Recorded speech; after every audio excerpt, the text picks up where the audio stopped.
How to delete emails in bulk on Gmail. Hello everyone, welcome to another tutorial. In this tutorial, I'll show you how you can delete emails in bulk on Gmail. And this is how it works. First step is to launch your Gmail application app.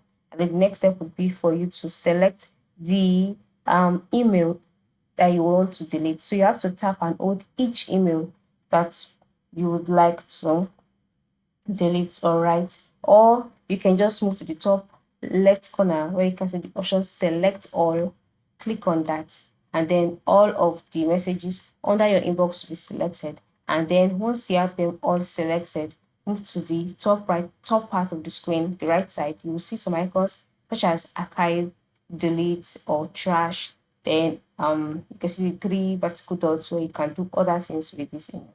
And you must note that Gmail only supports deleting 50 emails at once. So you cannot go beyond that. Alright, so by clicking on select all of the 50 emails that you intend to delete will be selected. So click on the delete option and then they would all be deleted. As simple as that. So this is how you can delete emails in bulk on Gmail. Thank you for watching and have a good day.